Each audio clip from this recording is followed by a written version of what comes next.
The little girl followed the little pony one morning. What she found in the canyon changed everything. Red Rock, Wyoming Territory, early spring of 1883. The frost had not yet lifted from the ground, and the sun was just a pale smear behind the eastern hills. Sarah Collins knelt in the thin grass by the south fence, hammer in hand, pressing a warped board back into place. Her gloves were worn at the fingertips, the nails cold in her pocket. Every post she repaired was another day. This fence might keep the animals where they belong. "Mama, the pony's running to the canyon." Sarah's head jerked up. She spotted Emily by the barn, her small hands pointing toward the far pasture. "Stay here, Emily, it's too dangerous," Sarah called out, her voice sharp with worry. "But I can catch him." Emily's words were small, hesitant, but before Sarah could say another thing, the little girl spun and darted off, her boots kicking up puffs of frost-bitten grass. "Emily!" Sarah dropped the hammer and ran, her skirt snagging on a low splinter of fence as she scrambled over the rise. Buttercup, their golden pony, was moving at an easy trot ahead of Emily, his tail swishing lazily. The rope from his halter trailed in the dirt, and he followed the narrow path toward the canyon. Sarah's chest tightened.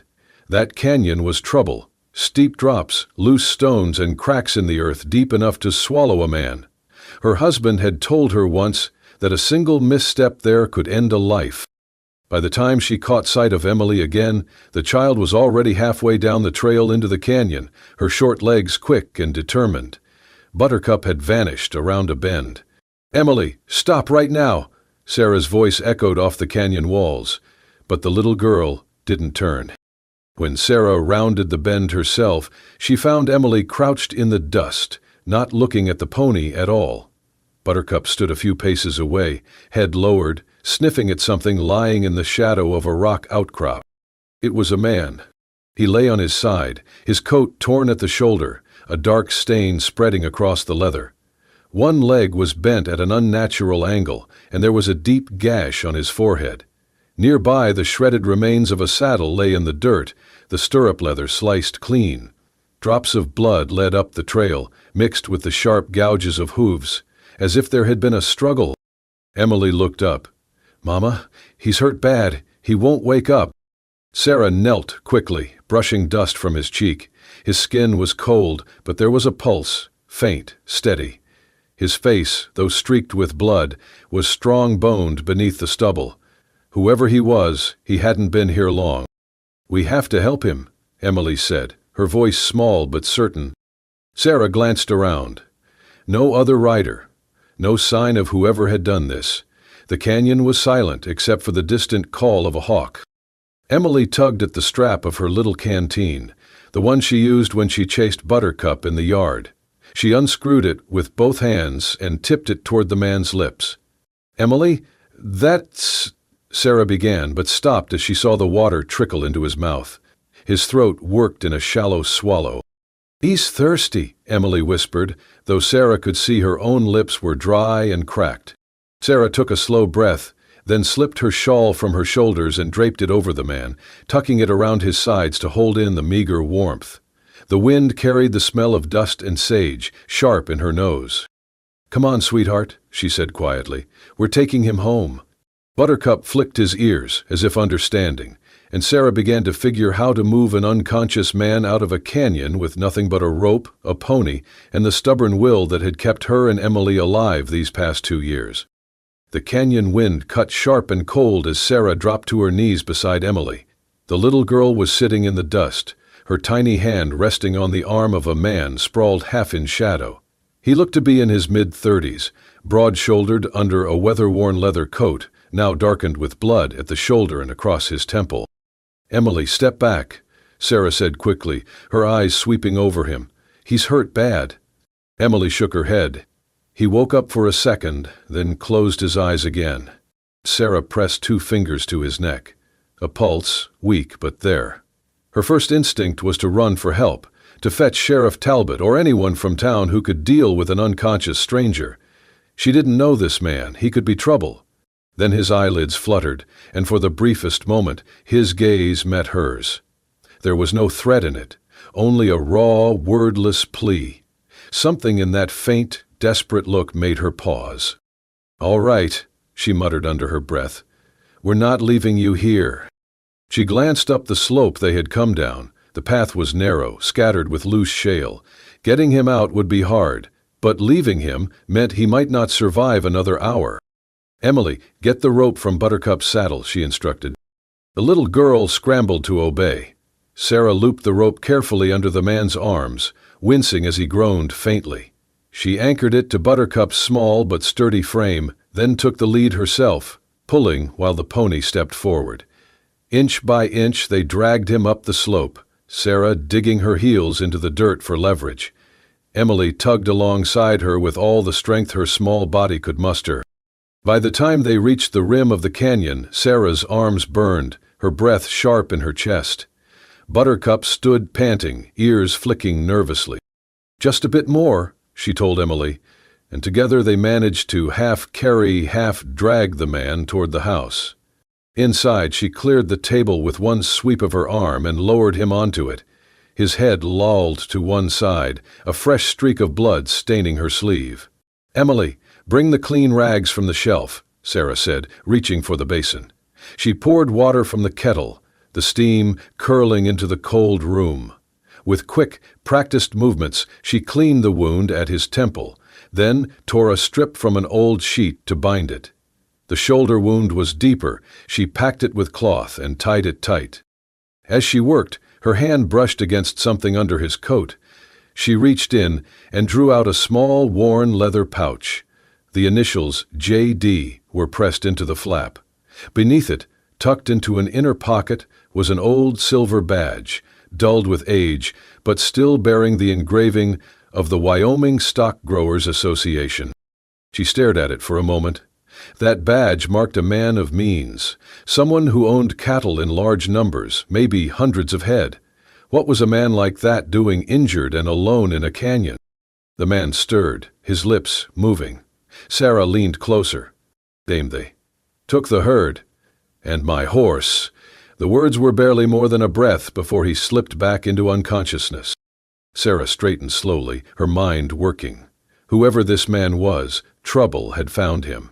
And now, whether she liked it or not, he was lying in her kitchen, and his trouble might not be far behind.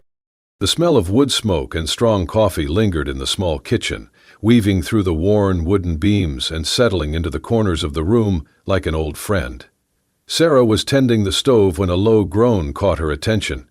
She turned just in time to see the stranger's eyelids flutter open, revealing eyes heavy with pain and confusion. His gaze slowly swept across the cramped space before resting on her. Then, as if drawn by some silent signal, it shifted to Emily, who sat cross-legged on the floor, gently brushing Buttercup's coat with a careful hand. "Where am I?" His voice was rough, scraped raw by thirst and exhaustion. "You're in my home," Sarah said calmly, wiping her hands on her apron, "near Red Rock, Wyoming." He shifted slightly, wincing as the movement tugged at the bandage wrapped around his shoulder. "I'm John Dawson," he managed. "I owned the Triple Ridge Ranch, about 30 miles east of here." Sarah's brow furrowed in surprise. "That's a long way from this canyon." John's jaw clenched with quiet frustration. "I was driving a small string of bloodstock into town when they came out of nowhere, masked men, armed to the teeth. Took the horses, the gear, everything. Left me for dead." Emily's wide eyes looked up at him curiously. "Bad men?" John's lips curled into a faint, weary smile, despite the pain etched across his face. "The worst kind." Sarah crossed her arms, her mind racing with conflicting thoughts.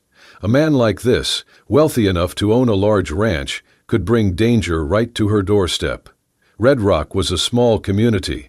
Word of his presence would spread quickly, and that could mean trouble.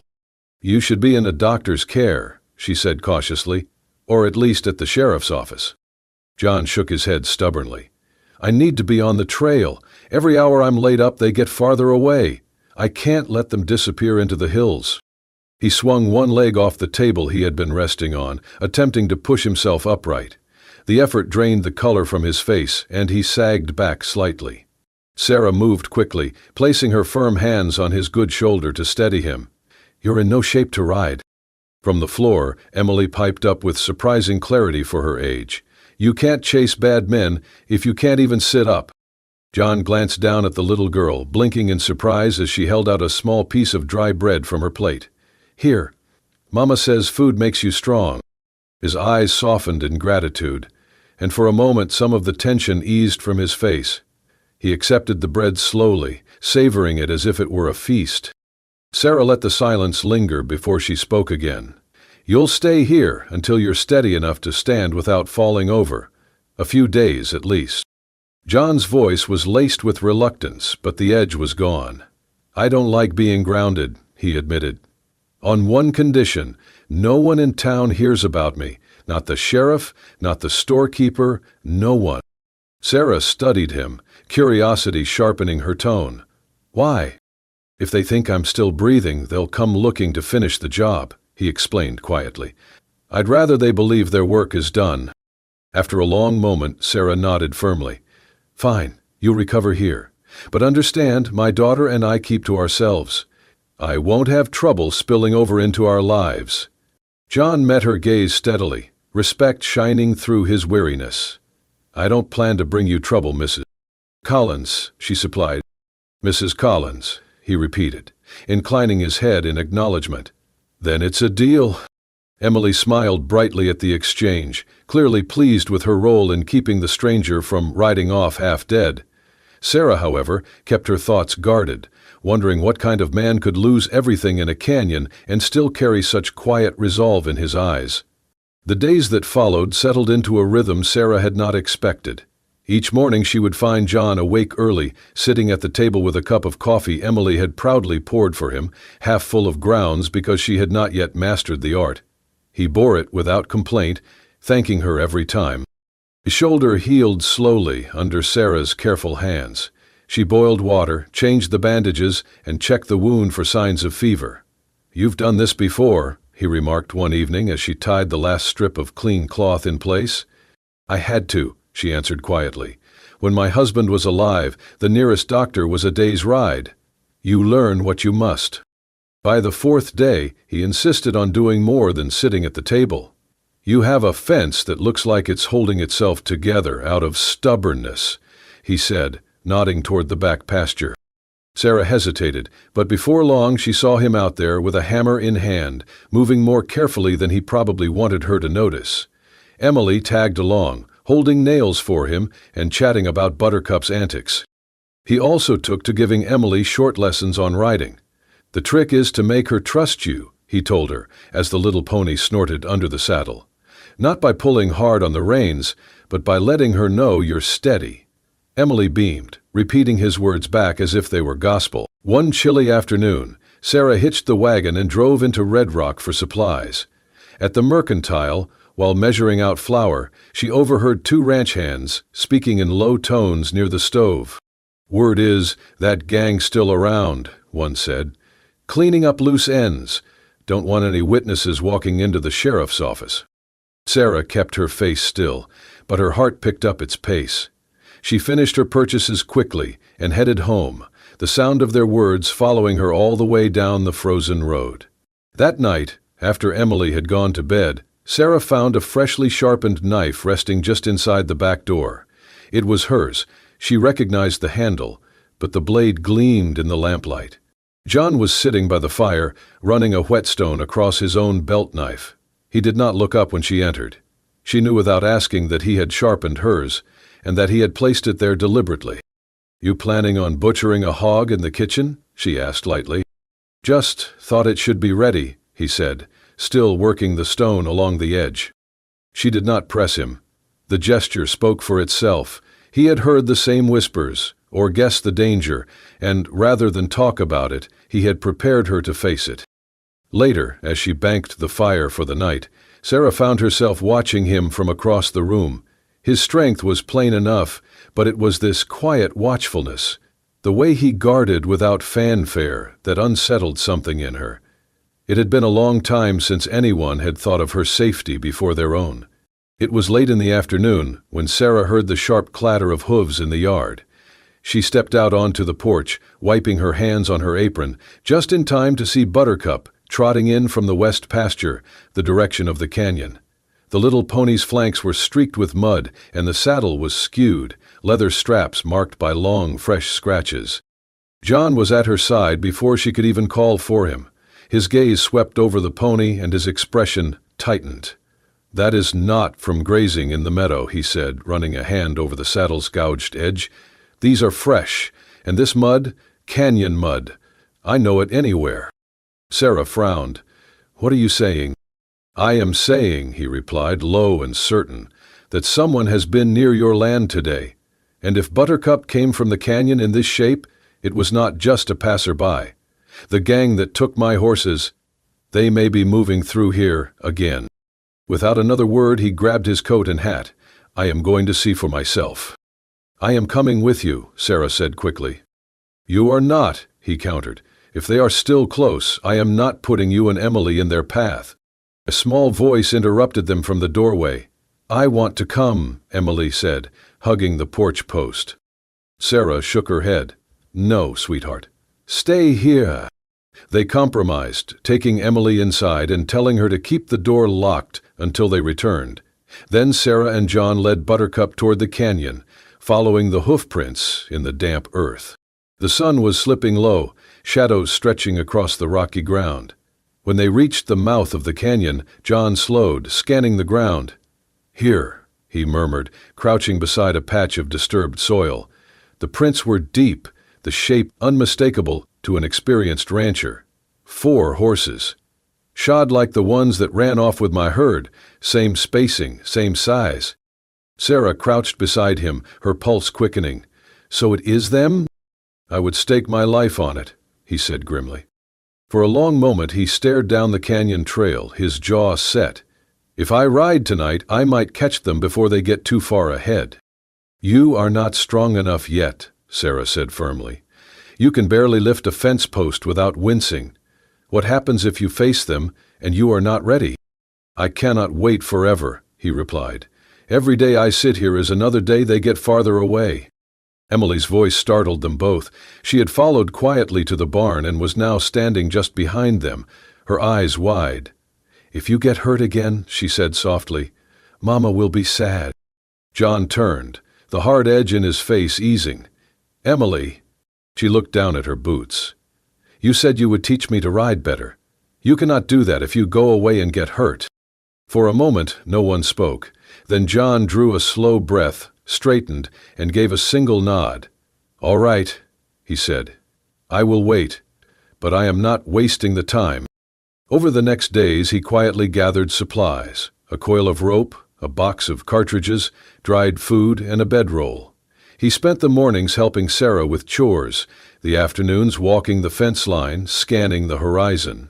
Sarah pretended not to notice the preparations, but she felt the difference in the air, like a storm building far off, too distant to hear but close enough to sense. And John stayed, for now, his watchful presence as steady as the mountains beyond the canyon. The rain had been falling since dusk, steady and cold, turning the yard into a patchwork of mud and slick grass. Sarah had just finished banking the fire when she heard it, the dull, uneven thud of hooves, too many for a single rider. Then came the coarse laughter, drifting through the night air like the smell of smoke before a blaze. Emily stirred in her sleep as Sarah crossed the room and peered through the curtain. Shapes moved against the darkness. 3, maybe 4 men on horseback, lantern light flashing off wet slickers and the glint of steel.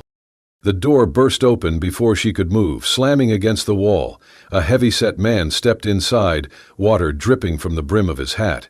His eyes roved over the room before settling on her. "Evenin', ma'am," he drawled. "We'll be taking whatever food you've got, and you're going to tell us where you're keeping that fella Dawson." Sarah's heart kicked hard in her chest. "I don't know anyone by that name." One of the others, tall, lean, with a scar curling around his mouth, grabbed her by the arm. "You'll remember quick enough if we give you reason." Before she could speak, the leader's head jerked toward the sound of hooves pounding up fast from the shadows. Out of the dark and rain, a horse lunged forward, John Dawson in the saddle, soaked to the bone, his hat pulled low, eyes locked on the man holding Sarah. He did not shout. He did not warn. In one fluid motion, he swung down, caught the leader's arm, and hauled him clean out of the saddle. The man hit the ground with a grunt, and before he could reach for his weapon, John had twisted it from his hand and shoved him, face first, into the mud. Chaos erupted. The scar-mouthed man turned toward Emily's bedroom door, but Sarah was already moving. Her fingers closed around the knife John had sharpened days earlier and left on the shelf by the hearth. She slashed at the rope binding her wrists, then lunged forward, cutting the cord the tall man was fumbling with to block her way. "Emily," she called, "come here now." The little girl darted into her arms, and Sarah pulled her toward the kitchen door, shoving it open into the rain. Behind them, the fight was quick and brutal, John moving like a man who had been ready for this night all along. The clatter of hooves came again, this time from the east. A voice shouted, "Sheriff's here!" Lanterns bobbed through the rain, and within moments 2 deputies had the remaining men disarmed and in irons. The sheriff, a wiry man with a gray mustache, tipped his hat toward John. "Got your message this afternoon?" "Good timing." John nodded, breath still heavy but steady. Knew they'd come back for what they missed.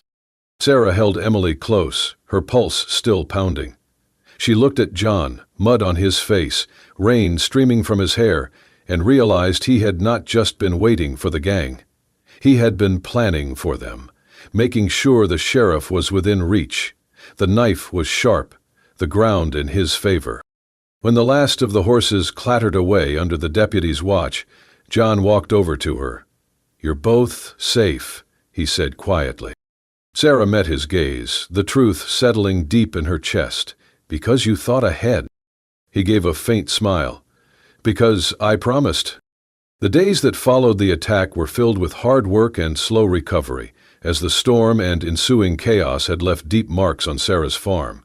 The fences, once standing firm, now sagged and twisted from broken posts. The heavy gates were torn from their hinges, clanging hollowly in the wind.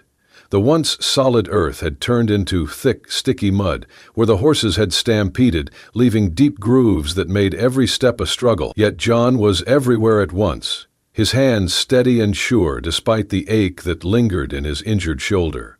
Together he and Sarah worked side by side, tightening wire, hammering nails into splintered posts, and reinforcing the gates with a strength Sarah had not expected so soon after his ordeal. His determination was unwavering, a silent promise that the ranch would stand strong again. Emily watched from the porch with wide eyes, clutching a small hammer she had claimed as her own. She copied John's movements with a seriousness beyond her years, her little fingers gripping the tool as she tapped at pieces of wood under Sarah's watchful eye. Each afternoon, John found time to teach Emily how to properly care for Buttercup, guiding her small hands to stroke the pony's soft coat and showing her how to sit confidently in the saddle. "Gentle but firm," he would tell her with a smile, patiently explaining how trust and patience were the keys to a good rider. Emily's laughter and eager questions brought warmth to the long days, weaving a new thread of life into the fabric of the farm.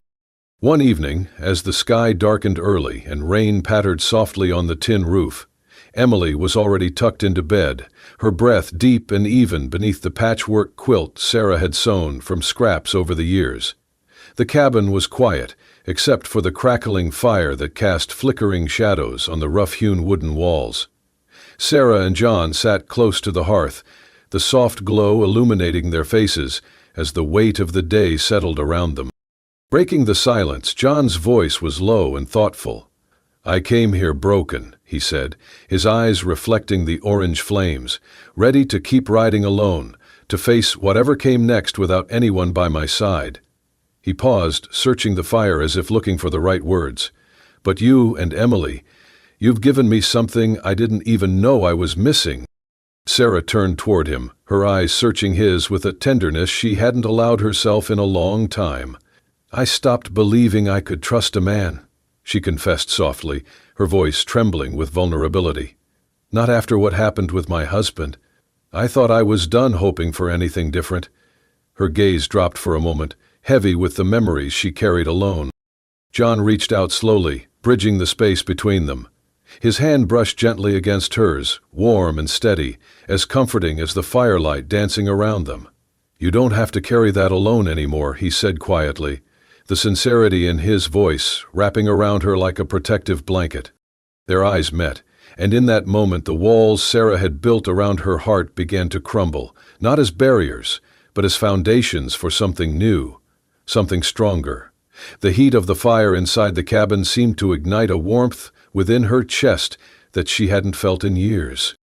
Without a word, John leaned in, his breath mingling softly with hers.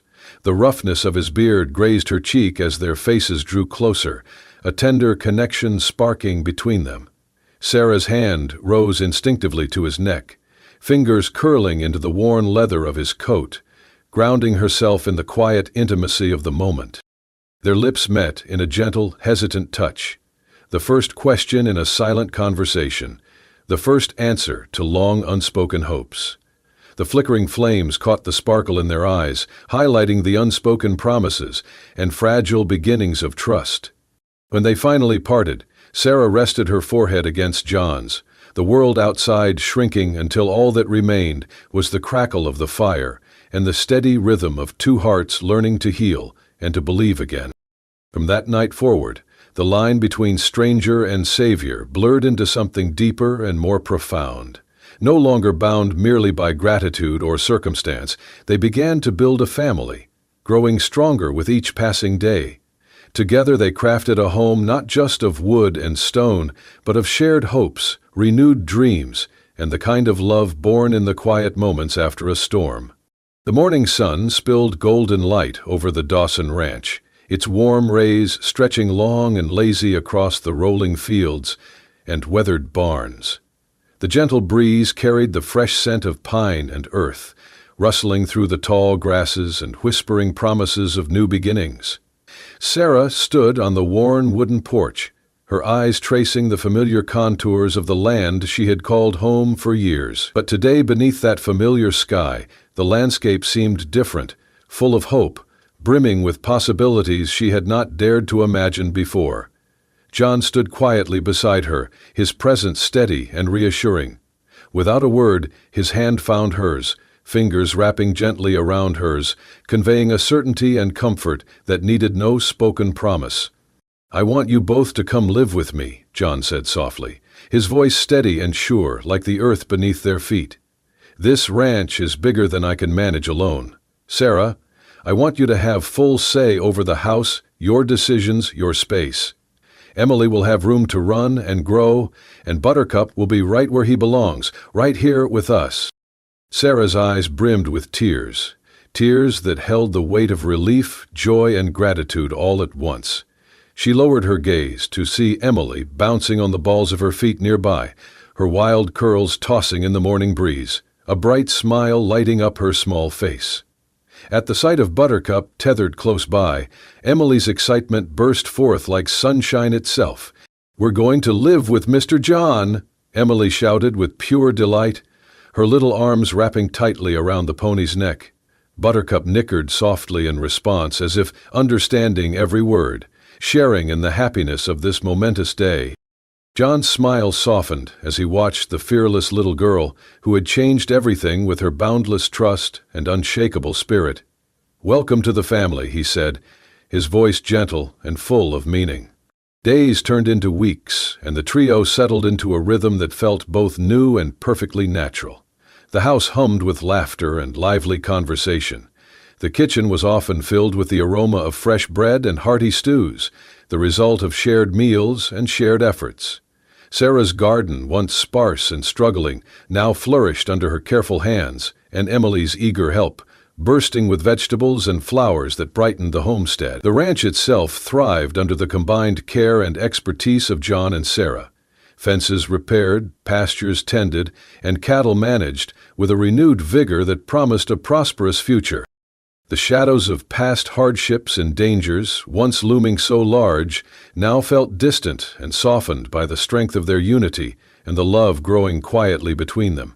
One evening, as the sun dipped low toward the horizon, painting the sky in breathtaking shades of amber, rose, and lavender, the three rode out together. Buttercup led the way, trotting with spirited energy ahead of them. Sarah felt the familiar weight of John's hand gently slipping into hers, his fingers curling around hers in a silent promise. A promise of partnership, protection, and shared dreams. They rode along a ridge that overlooked the valley below, the air crisp and scented with pine needles and fresh earth. Emily's joyful laughter floated back to them as she encouraged Buttercup to quicken her pace, her small voice filled with delight and the freedom only a child could know. John glanced over at Sarah, the last rays of the setting sun catching the depth in his eyes. No words were spoken, but the love they had found in each other spoke louder than any declaration could. It was a love born not just from kindness, but from courage and the unexpected turns of fate. A love that had transformed strangers into family, hardship into hope. Together, beneath the vast and endless Wyoming sky, they rode toward a future bright with promise. The bonds they had forged, tempered by trials and strengthened through trust, stood firm, stronger than any storm that might come their way, unshakable as the mountains themselves. Thank you for joining us on this heartfelt journey through the rugged beauty and unexpected love of the Old West. If this story touched your heart, don't forget to like and share it with others who appreciate tales of hope, courage, and family. Be sure to subscribe to Wild West Love Stories for more inspiring stories that capture the spirit of the frontier and the power of human connection. Hit the notification bell so you never miss a new episode. Until next time, keep your hearts open and your spirits wild.